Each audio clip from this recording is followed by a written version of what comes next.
Afternoon, sir.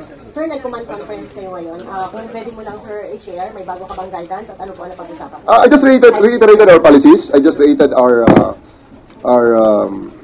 mga thrust at direction natin sa ating mga commanders. Because hindi natin ma-deny, may mga nangyayaring mga kontrobersya na dapat ma-address and make sure na ang mga commanders natin ay huwag mawala sa focus. Yun lang naman. Sir, yung 5-minute response po ba, may mga hindi pa rin nakakasunod na mga RDs sa ngayon? Ano po ang mga challenges nila at meron ka bang mga binigay na palugit doon sa mga hindi pa rin nakakasunod, sir? Kanina nagkaroon tayo nag-present ang operations office natin ng assessment regarding sa 5 minutes response policy. At lumabas na may may 4 na regions na ang average response nung 2 weeks nila, staggered ay umabot ng 6 minutes. Inaalam natin at binibigyan ko sila ng guidance na itong 5 minutes response hindi ito absolute ha. Ito ay ginagamitan din ng diskarte based on the prevailing situation on the ground. Hindi naman ibig sabihin na lumampas ang 5 minutes, mali na kaagad. Maraming tactical considerations. Hindi yan all for one na mula Batanes hanggang Hulo, pare-pareho ang sistema. Hindi. Kailangan ng commanders on the ground ay tama ang assessment at tama ang responde at sistema na ipinapatupad. Ang bottom line lang, the police will come in reasonable time. Yung time na kaya at time na within the capability and within the expectations ng mga tao. Okay? So kanina in-stress ko, itong 5 minutes response talaga na absolute na 5 ay ina-apply natin sa mga areas na city centers na kung saan ang tao ay on transit, walang magkakakilala, hindi magkakasama, iba-iba araw-araw ang mga taong nakikita natin dyan, kaya halimbawa ng city center dyan sa EDSA. Araw-araw, kahit na sino dumadaan dyan sa EDSA, hindi man araw-araw kilala mo yung, despite na araw-araw kung dumadaan dyan sa EDSA, wala kang kakilala dyan na taga-EDSA na araw-araw nakakita mo, hindi ganon. So, ibig sabihin, walang barangay kapitan dyan. Yan yung mga lugar na dapat may pulis pag tumawag ng tulong ang mga tao natin. Ngayon, pagdating naman sa isang maliit na isla, sa isang malayong bayan, hindi ibig sabihin na dapat ang pulis kaagad after 5 minutes nandyan. Kasi nga, limitado din naman number ng pulis. Pag anong mga location, 21 lang ang nasa istasyon ng pulis. At yung community na yan ay nasa remote area. Kailangan pang magbangka mula sa mainland halimbawa. So, ibig sabihin, ang responde doon ay hindi kaagad ibibigay ng pulis, kundi ang magre-responde doon, yung mga in-place na mga members din ng community. Sino yun? Ay di ang barangay. Okay? And trabaho ngayon yan ng chief of police na nandito sa mainland, nakausap ng taga-barangay na, uy, kayo sa mga ganitong responde, kayo ang dapat asahan ng mga taong bayan dyan, ng inyong mga kababayan, na magbigay sa kanila ng unang responde, police presence, bilang aming mga force multiplier or police deputies. Okay? So, bottom line natin dito, gusto natin sa ating responde, sa 5-minute response policy, na dumating ang police within the reasonable time, within the logical time frame, within the expected time. And kung paano gawin yan, ay binibigay natin ang pagdidiskarte sa ating mga ground unit commanders. Okay? Pero sir, wala pa tayo na-encounter na yung mga LGU naman na kailangan din ay hindi naman nakatulong dun sa responde, sir. Ang LGU ngayon ay malakas na katuwang ng kapulisan dito sa ating 5 minutes response policy.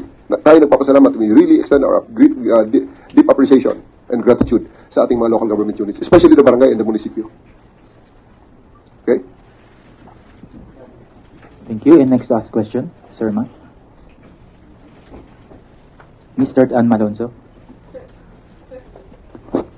Sir, nitong mga nakaraan sa NAPOLCOM, may mga sinampahan ng kaso na si General Macapas dahil doon sa alleged na irregularity doon sa paghuli ng mga batidongan. At kanina lang may sinampang kaso against HPG personnel, yung chief officer po ng Limbas before.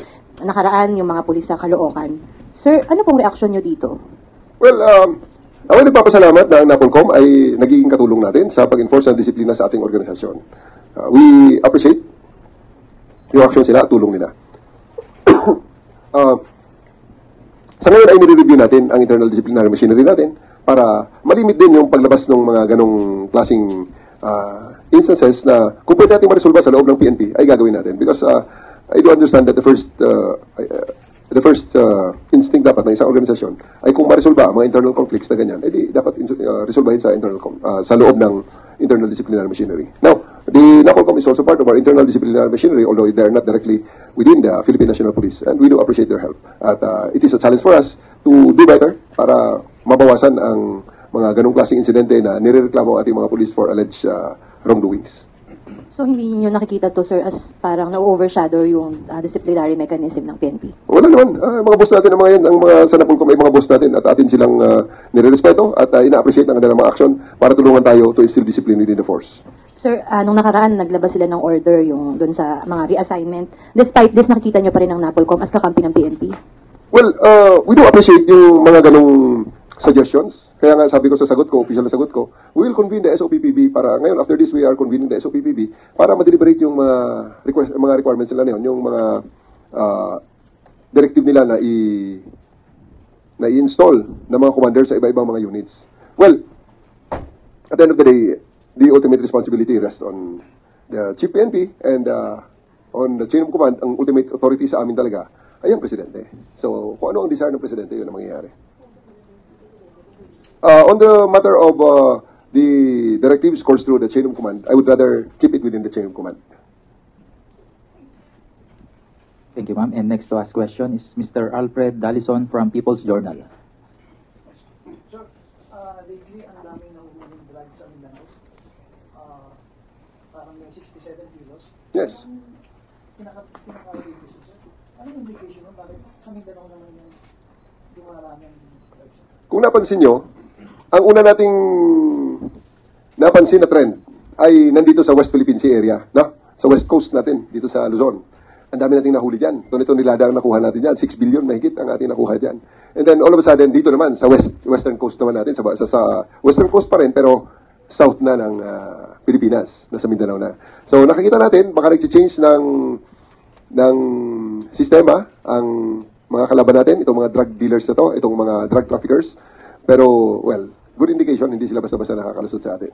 So, nakita lang nila talaga na hindi basta-basta sila makalusot dito sa West Coast ng Luzon, sinusubukan nila sa West Coast ng Mindanao, ay nahuhuli pa rin natin. Sir, yung 67 kilos, totoo bang nabangga yung sasakyan? Yung 67 kilos, nagkaroon ng nabula? That's an interdiction of the regional command at